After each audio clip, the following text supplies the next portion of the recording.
E aí, beleza? Hoje eu vou falar sobre um assunto que na realidade é um tema que começa com uma pergunta, né? Quem são os melhores campeões?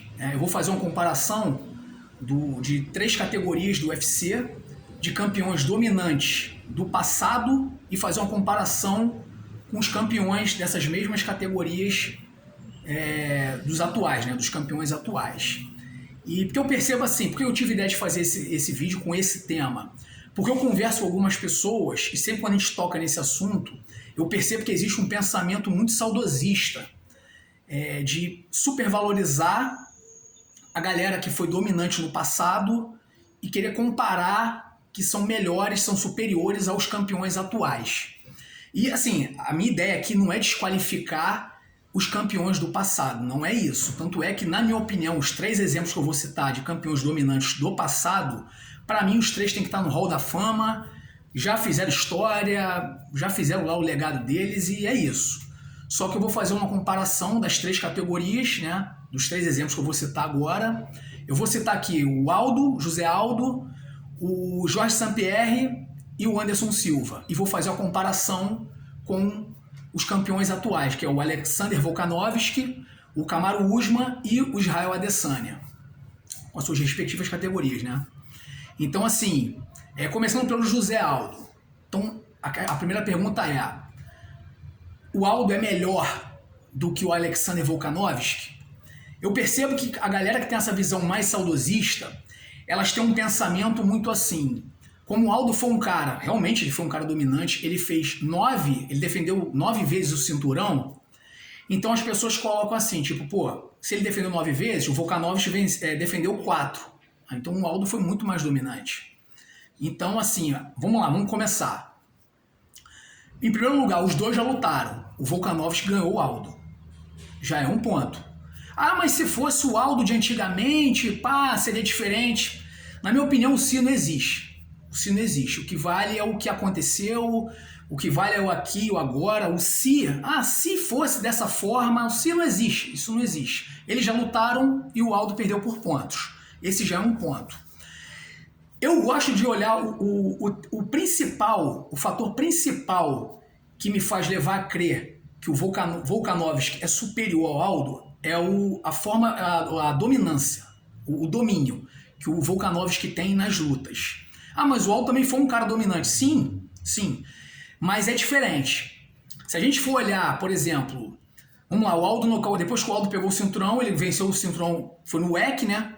Ele pegou o cinturão do Mike Brown, depois ele nocauteou o Manny Gamburen, foi a primeira defesa, depois pegou o Faber, foi por pontos, aí ele foi pro UFC, aí a maioria das lutas foram por pontos, que o Aldo ganhou, aí ele nocauteou o Chad Mendes com uma joelhada, já na segunda ele venceu por pontos, o Chad Mendes, foi um lutaço, UFC 179, e o zumbi coreano ele venceu por nocaute técnico, só que era uma luta que foi com o zumbi, ele deslocou o ombro. E era uma luta que estava meio esquisita pro Aldo. Eu acho que o Aldo não estava levando uma vantagem naquela luta. Agora vamos fazer uma comparação dos caras que o Volkanovski ganhou. O Volkanovski nocauteou o Chad Mendes com um gancho na linha de cintura, ou seja, um cara que o Aldo ganhou, o Volkanovski também ganhou. O zumbi coreano, o Volkanovski tirou pra nada.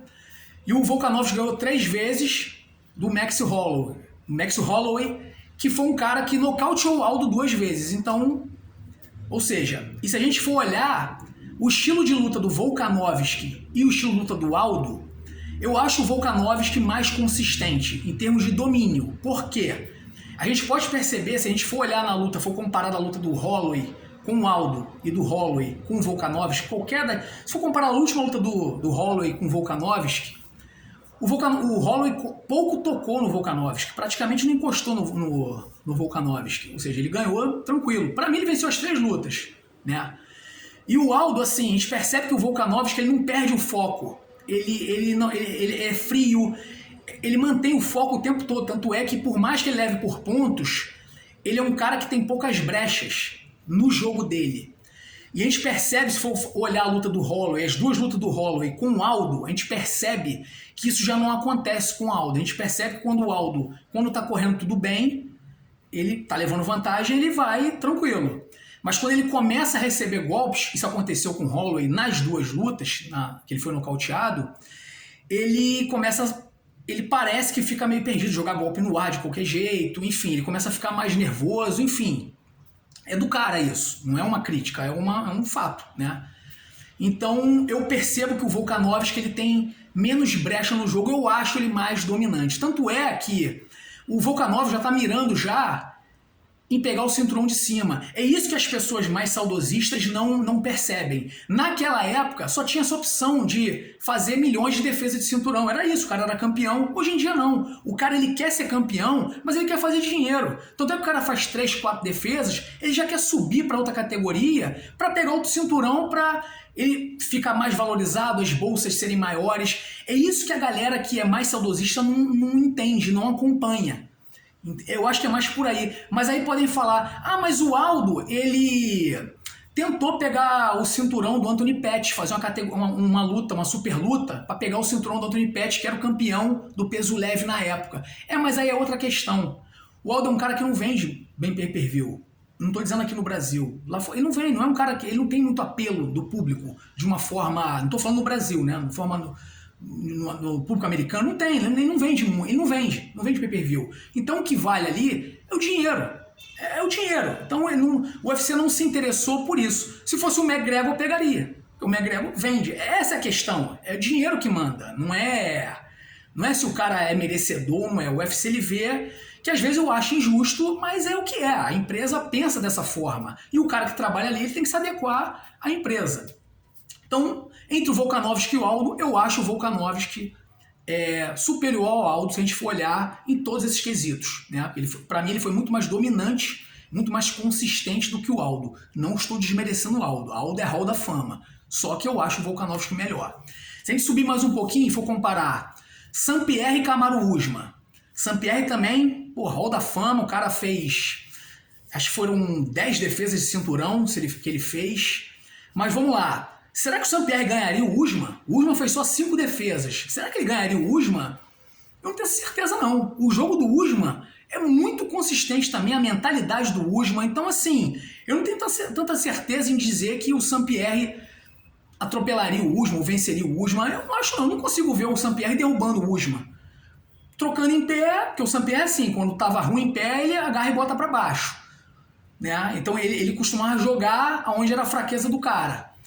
Eu não vejo ele derrubando o Usman. E trocando em pé por trocar em pé, o Usman também tem a mão pesada, tem um bom boxe, então será que ele ganharia o Usman? É uma interrogação.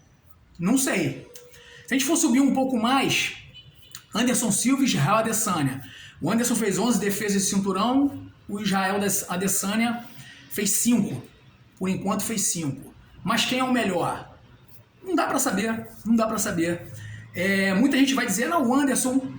Pode ser, mas assim, a galera vai se basear, de repente, nas vitórias espetaculares do Anderson, em cima do Forrest Griffin, por exemplo, né, que realmente foi um show aquela luta. Mas o Adesanya não é o Forrest Griffin.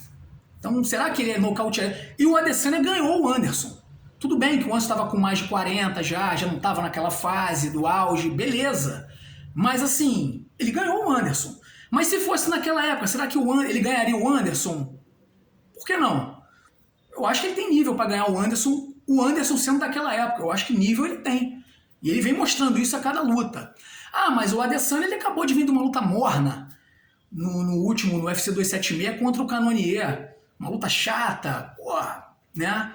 Então beleza, se a gente for citar luta chata, o Anderson também fez algumas defesas de cinturão chatas também. Exemplo, Thales Leite, foi uma luta chata que o Anderson fez. Outro exemplo, Patrick Coté, o canadense, por pontos, uma luta chata também. Então, não foi só vitória fenomenal, não foi. Hall da Fama, Anderson Silva, Hall da Fama, sem dúvida nenhuma. É um cara diferenciado, sem dúvida nenhuma. Mas será que ele venceria o Adesanya, assim, no auge? Não sei. Com certeza ele não tiraria o Adesanya da mesma forma que ele tirou um Forrest Griffin, um Yushin Okami. Com certeza não seria daquela forma. O Adesanya é um cara diferenciado. Então, e pensando até um pouco mais à frente, já declarando que o Alex Poatan vai tirar o cinturão da Adesanya, vai ser o novo campeão, né? Será que o Anderson ganharia do Poatan? Mesmo o Poatan tendo feito só 3 lutas no UFC, não dá pra dizer. O Poatan não é o Forrest Griffin. Então, assim, será que os campeões de lá de trás são melhores do que os atuais? Eu não sei, eu tenho minhas dúvidas. Então eu não teria tanta certeza. Só que eu acho que quando a gente vai analisar alguma coisa, acho que a gente tem que ser mais... Eu boto mais a razão, eu tento analisar os fatos. Eu não fico... Eu tento ir mais profundo. Eu vejo que as pessoas, sem querer criticar, mas eu vejo que as pessoas vão muito pela coisa mais óbvia. Que lógico que é um feito muito grande, o cara fazer 10 defesas de cinturão, é óbvio que isso é um feito espetacular, só que eu não vejo só isso, eu tento ver mais o domínio, eu tento ver mais o que o cara, a trajetória do cara, as defesas, como foram as defesas, se esse cara passou perrengue pra fazer defesa de cinturão. Tipo, o Usman não passou, não viu o Usman passar um perrengue, só com o Covington ali, mas o Usman, cara, tem um jogo muito, muito fechado ali, com poucas brechas. O Adesanya também praticamente não passou perrengue fazendo defesa de cinturão, ele passou perrengue sim quando ganhou o interino com o Kelvin Gastelum. Foi o perrengue que ele passou ali, que realmente foi uma luta que ele ganhou, que ele suou ali pra ganhar. Sangrou bastante ali, inclusive, mas tirando isso, então eu tento ver, eu tento olhar de vários ângulos, eu não olho só o número de defesas, mas a galera mais saudosista vê dessa forma, bota muito o coração, a emoção na frente. Então eu acho que pra gente analisar a luta, e lógico, opinião, cada um tem a sua, respeito todas, mas eu tô jogando a minha aqui e tentando clarear de uma forma mais consistente, de uma forma mais profunda, pra gente ter uma opinião mais, né, enfim, a gente analisar de uma forma com um certo cuidado pra gente ter uma opinião mais embasada em fatos, que é o que mais importa. Beleza? Quem gostou, então, compartilha esse vídeo, vamos dar um jabzão de encontro no curtir, um diretaço pra arrancar a cabeça, no inscrever-se, vamos que vamos, beleza? Valeu e até a próxima!